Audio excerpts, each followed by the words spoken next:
All right, I'm going to get started now. If you're just joining us, I'll introduce myself. I'm Tami DeAngelis. I'm a physical therapist from the Center for Neuro Rehab at Boston University, where we also house the APDA National Rehab Resource Center. So joining me today for our panel is Cristina Colon-Semenza. She's a physical therapist and a research scientist at Boston University. And then I also have Teresa Baker, who is a physical therapist, and Tim Nordahl, who is also a physical therapist. So this is the team that I am privileged to work with. And today I'm going to be presenting them with some questions about exercise with kind of a focus on where we are now with this new normal. So before I begin, because we always end right at the last minute on these webinars that we've been doing, I want to just take a moment to thank the APDA for supporting us and giving us this opportunity to engage with all of you, the Parkinson's community, and especially Eloise and Chris for making the behind the scenes technology piece of it go well. So, you know, we started this series in April, as I mentioned, which was just a couple weeks after many of the stay-at-home measures had been implemented. And now, 2 months later, many people are living in areas that are in this process of reopening, while still much of the population is considered high risk, and the recommendations are to continue to try to stay at home, or it's safer at home is sort of a new approach that they're recommending. So it's a confusing time now. It's less clear sometimes, but I think this will be the new normal for a while, and for many of the people around the country living with Parkinson's. So we wanted to take this opportunity to talk about and summarize some of the concepts that we've talked about over the last few months. All of these webinars are available through the APDA website if you want to look back, but we were going to summarize and then also just cover some of your most commonly asked questions that we've been getting. So without further ado, I'm going to start with Cristina, because Cristina recently shared with us an article, which was actually more of a commentary on exercise in older adults, drawing on some previous research and kind of applying it to the current situation with COVID-19. Cristina, can you highlight some of the key points of that article for us? Yeah, Tami, thank you. So I have been reviewing the literature and the research related to exercise and COVID-19, and now the recommendations are for the general population. Some are for the general population, some are for older adults. And none of this is based on empirical data, because we haven't just had the time yet to understand the effects of exercise on COVID-19 or the prevention of it. But what the theory is, and from looking at past experiences with other epidemics or viral infections, there's a theory that since exercise does help to improve all of our organ systems, especially aerobic exercise, improving our cardiorespiratory systems, that this could strengthen our cardiac system, strengthen our respiratory system, and potentially might reduce the risk of contracting COVID-19. Additionally, there's also a theory that exercise could be preconditioning for individuals who might in fact contract COVID-19, and that this would create a stronger functional reserve so that you would have a better response to the infection or to this disease. So exercise, once again, not only does it help specifically for Parkinson's disease, but it might help in this specific situation to help minimize the risk of getting COVID-19 or help you to better be able to fight against the effects of COVID-19. So those are some really encouraging effects, again, supporting our message of keeping moving during this pandemic. Awesome. Okay, thank you. Great place to start. So now we're going to move and kind of revisit some of this discussion we've had on intensity. It's a hot topic. So when I talked about walking earlier this month, you know, we were mostly focused on moderate intensity and the benefits of walking and the benefits of reaching that 150 minutes of moderate intensity. And then Teresa shared with us some pretty compelling research about sort of distinct benefits of high intensity exercise on motor symptoms in Parkinson's. So I just want to go back to that and talk maybe, Tim, you could start us off with, you know, specifically why moderate? Why are we recommending both? How much? What should you do? How do you approach this? Which one do you choose to focus on? Yeah. So So essentially, up until the past couple of years, most of the articles that investigated exercise and how it can help for Parkinson's were generally targeted at more moderate intensity exercise programs. So if we get people started on a walking program where they're walking more briskly, they might be breathing a little bit faster. They found that they could make improvements in people's balance and walking and strength over time. So really, the past like 10 or 15 years, we have a lot of articles that you could pick from to show that moderate intensity exercise is going to be really helpful for you. And it's kind of been more in the past couple of years that higher intensity level has started to be studied. So we're really just starting to compare the higher intensity versus the moderate intensity. So that's basically how we get at this recommendation of at least moderate intensity exercise. Okay, great. Right, Teresa, you had mentioned that some of the more recent research may be looking at the higher intensity. That's right. And I wanted to cover that a little bit. I was thinking about it since we talked last week, just to clarify any points. Some of the studies we were talking about, these are two very recent studies. Both of them are they're rigorous design, they're well-designed studies, that it's a randomized control trial, so we can put a lot of value in the information we get from that.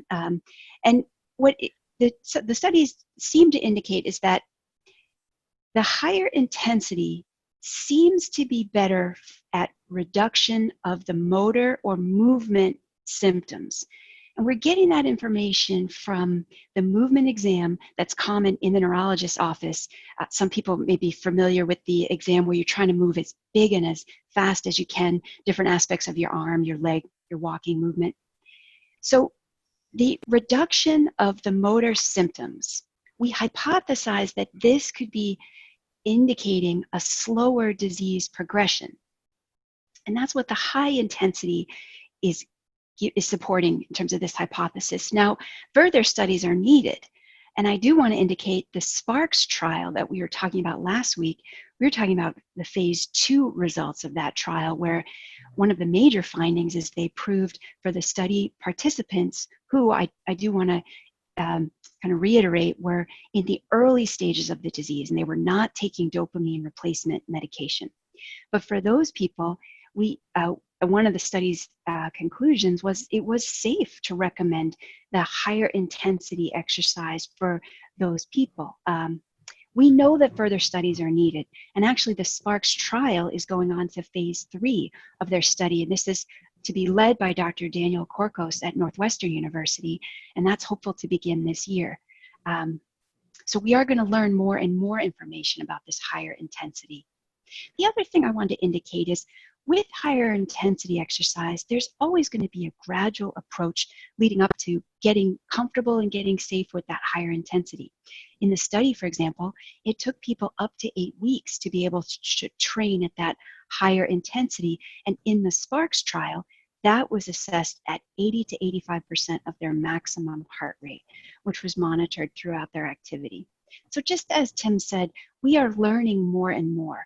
And I think we're going to continue to grow in our knowledge and to grow in our understanding of a higher intensity. But I think the message we want to indicate is it's not necessarily either or. We know there could be benefits to both depending on the outcome we look at. And it sounds like there's different benefits to both as well, right? There's distinct benefits to moderate versus high intensity, which may not be appropriate for everyone. Right, it kind of comes down to what your goal for the exercise program is. Great. And Cristina, did you want to add? Yeah, and just throwing in some extra insight related to specifically to COVID-19. So there have been some theorizing by researchers to say that if you're currently sedentary, as Teresa was just mentioning, you wouldn't necessarily want to jump into a high intensity exercise program right now for fear of overtraining, because overtraining can reduce your immune function, while moderate intensity exercise has been shown to support immune function. So especially right now when we're all trying to keep our immunity up, if you've been sedentary and haven't been engaging in exercise, moderate intensity might be the right choice for you right now. Mm-hmm. Okay, so yeah, maybe the last take-home point would be that it's pretty individualized, and if you need help figuring out what's appropriate for you, where to begin, and how much time to spend doing it, it's probably good to see a physical therapist to direct that program. All Exactly. right. Great. All right. Thank you, guys. That was a great discussion. If you guys have any follow-up questions regarding the intensity, just throw them in the chat and we'll be sure to get to them. And we see your questions coming in now. We'll be sure to leave some time for those too. All right. So the next very frequent question that we get as physical therapists is around the group exercise classes. So is there something, is it critical to participate in an exercise class that's specifically been designed for people with Parkinson's? Or what if you don't live in a part of the country that has access to those?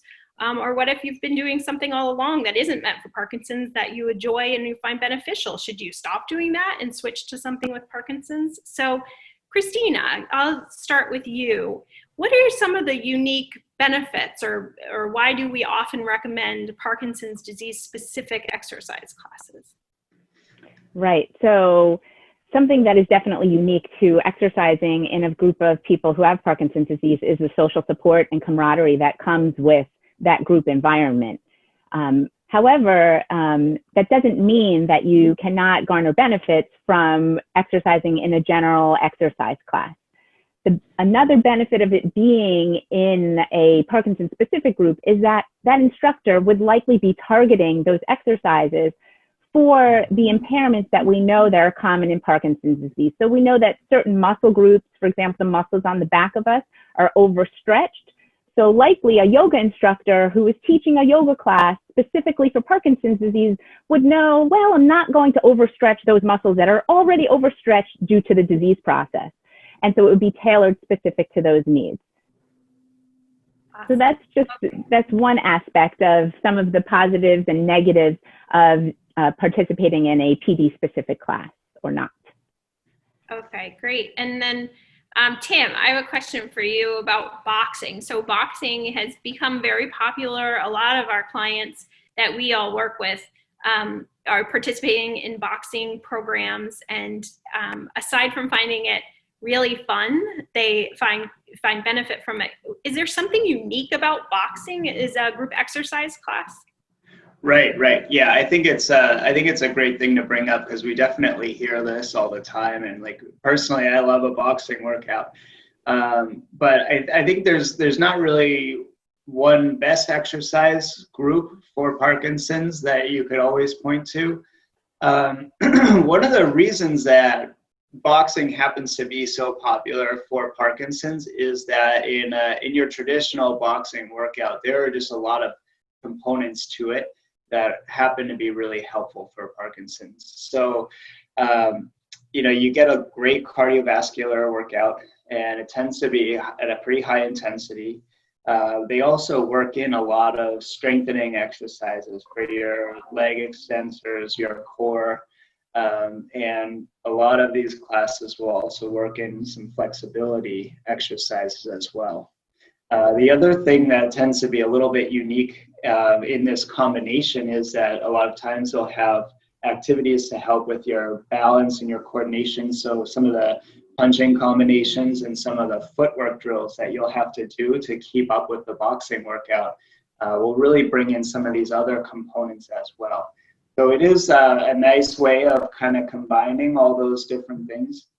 I will say, like, I have had some people who would kind of say, I don't really like boxing. I tried it out. It wasn't for me, but they feel all this pressure to do boxing because there's a lot of, encouragement to do that one type of exercise. So having said everything that I just said, the only thing I would add is that, you really could easily put together an exercise routine that has all of these different components kind of on your own or with different group classes. So it's not that you have to go to boxing, but it's just that these different components tend to be really helpful. Yeah. And I think drawing back to what Cristina said, the camaraderie and the fun you know, seeing the same people every week can be hugely motivating.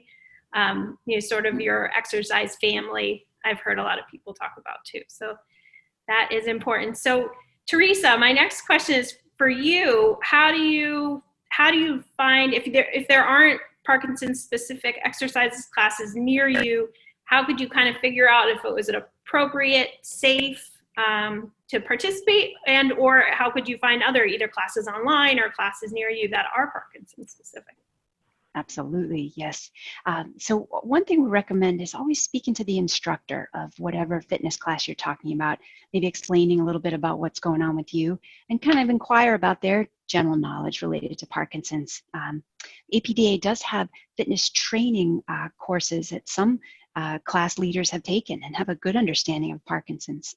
I'll also say that the APDA national website has some excellent exercise resources. These are online resources under the COVID-19 section. APDA also has state chapters in every state, and the state chapters often on their website have links to exercise classes that are either in person or perhaps even some online options. The other thing I might suggest is many local hospitals or other wellness centers or centers that offer physical therapy often have Parkinson's related classes that just might target more specifically the kinds of things that we're looking for. As Cristina mentioned, understanding different muscle groups are tighter, different muscle groups need more strengthening. So those are a lot of resources that could be available to anyone in every state. Awesome. All right, thank you. I'm going to sort of shift gears a little bit from some of our sort of thematic questions that we wanted to bring out and to go to the chat here so we can get to a couple of these questions. So Joe from Facebook Live had asked if we have any information on CBD and Parkinson's. So that is not our area. So I would check out, I'm not sure, the APDA might have some resources on that. But I don't think, unless any of you guys do any knowledge about CBD and Parkinson's? So that's definitely not an area of expertise for me, but I know that I am a member of the APDA Connecticut chapter, and our medical director did just give a presentation related to that content. So you might want to check on the APDA CT website to see if that resource is available. Awesome. Thank you, Cristina. Thanks for the question, Joe. Okay. And we have another question from Joan. So if Parkinson's disease causes slowness and coordination, how do you make the exercise more intense? So how can you drive the intensity? So that's a really good question. Who wants to take it? I'll start too. Oh, sorry. Oh, do you want to go, Teresa? The only thing I was going to say, and I know we haven't gotten into this too much, is that for some people related to their medication schedule, they may have certain times of the day where they feel that they're moving a little more easily. And that might be a time of day you could try to optimize the exercise where intensity is important. Yeah, that's a really good point. I was just thinking I would mention, so in the Spark study, because they used treadmills for the workout, the treadmill kind of helps you keep a pace. So I think within the limits of safety, something like that kind of helps you stay on one specific track might help to increase the intensity level over time. And then I'll just add to that is that since Tim highlighted the treadmill and how it maintains that pace, but for individuals who are having difficulty with walking and maintaining the intensity, the bike, the seat, you're sitting, and it might be easier for you to drive that intensity while you're sitting instead of being standing and weight bearing. So that might be another alternative. So lots of different alternatives. Medication, checking in on when your medications are working at their optimum, either using the treadmill that sets the pace, or potentially if being on your feet and walking is problematic, moving to a stationary bike where you can increase the resistance, increase your revolutions per minute to drive that intensity. Awesome. And could I just add one more thing? I know Tim mentioned this in his talk related to a walking program.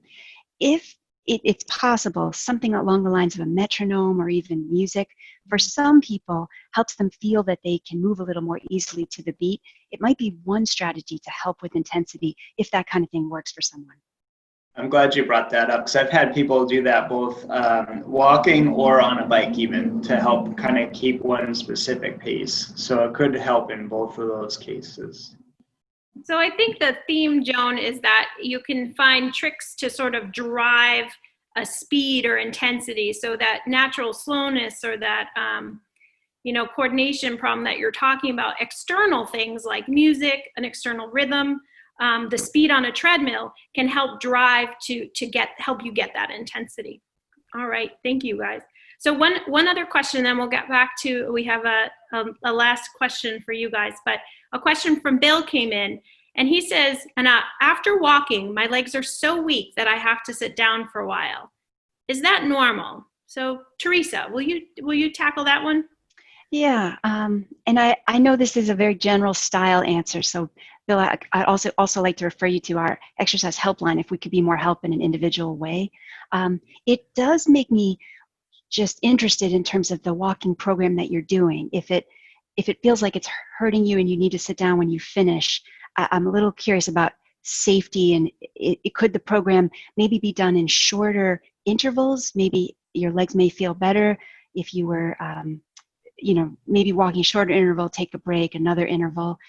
Maybe an adjustment to the style of the walking program is on my mind. Great. Anyone else have anything to add for Bill? All right. All right. So we're going to get to this last question. So there are so many types and recommendations of exercise, and we have talked about a lot of them. So we've talked about walking, we've talked about intensity, we've talked about Cristina presented on these magic numbers of the 10,000 steps and the 150 minutes and broke that down for us. There's weights, there's yoga classes, there's boxing, there's stretching, there's balance. So there's a lot to do, and this can be overwhelming. One of our goals was to help sort of demystify some of this and break it down to make it a little bit more digestible to people. But if you've been with us from the start, we've given you a lot of information. So I wanted to give you guys each a chance to give a take home. Like, what do you think for people out there who are continuing in this new normal? What's the most important thing that you think that they can do in terms of exercise and physical activity to make an impact on their Parkinson's? So I'll start with you, Cristina. Great. Thank you, Tami, for that question. Yes, I hope our intent was definitely not to be overwhelming.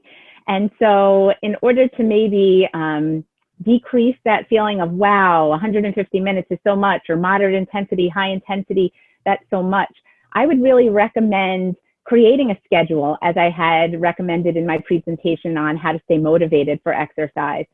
So create a schedule to map out how and when you will fit this into your program, into your week. And then this will hopefully reduce some of these feelings of being overwhelmed when you see, oh, wow, I can fit in, 3 10-minute sessions throughout the day after each meal. And we, in our presentation, are often discussing each component separately. So the balance, the cardiovascular, the flexibility, the stretching, but there are definitely ways to get a lot of these components into an exercise in one type of class. So boxing was already given as an example today by Tim, but even if you think of a dance for PD exercise class, if you're moving fast enough with infrequent breaks, you can achieve minutes towards moderate intensity, so that cardiovascular benefit. You can count that towards your steps per day. And it's also working on improving balance, and it's potentially even improving flexibility and cognition. So there you see it's one class, and maybe it's 1 hour during your week or 2 hours during your week, and it's touching on so many of these critical components. So schedule it out and take advantage of these classes that have multiple effects. Awesome. Okay, Teresa, in 2 minutes or less. It's like the Oscars. I'm gonna start playing. I'm going to refer to something Cristina mentioned in her previous talk on motivation. What matters to you? Why is it important? What's the big picture? What you value? If picking up your grandchildren is what matters to you, that you can keep up with your leg strengthening program because you will be strong enough to be with them. We are going to get through all of this eventually. You are going to be able to see the family and travel. So what matters to you and the big picture is what's going to keep you going with the exercise program. Awesome. So similar to that, we have a comment from one of our audience members, William, who says his takeaway, Exercise is like diet. Make it your own, following professional advice, and do what you will actually do over time. I think that's broken down very nicely. Well said. Thank you for that comment. And Yeah, Tim. absolutely. So I think my biggest piece of advice, and this is kind of like what Cristina was saying too, is just try to take it 1 week at a time. So what that means is basically we all have good days and bad days, and you know, you might not be perfect every single day across a full week, but if you're getting your 5 workouts in over the course of the week, well, that gives you 2 days where you can have a bad day, and that's okay. And, you know, you don't have to think, well, I want to take my 45-minute walk and I have to stretch for half an hour and I have to do 30 minutes of balance exercises and, you know, 45 minutes of strengthening.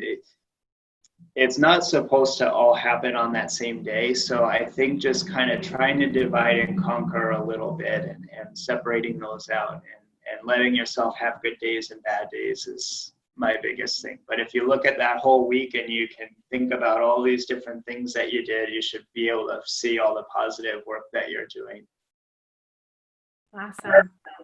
All right. So that wraps us up. We have, you know, just a couple minutes, and again, want to say thank you, and thank you to all of you who've joined us. I think I recognize your names. Many of you have been along for these Wednesdays for 2 months now, and it's been wonderful to engage in this way and be able to, you know, answer your questions and hear from you. So thank you so much for joining us, and again, thank you to the APDA for your support, and thank you guys for your presentations. And if we did not answer your questions, please reach out to us at rehab, REHAB @bu.edu, and we can answer them individually. Take care, everyone, and thank you so much for joining us.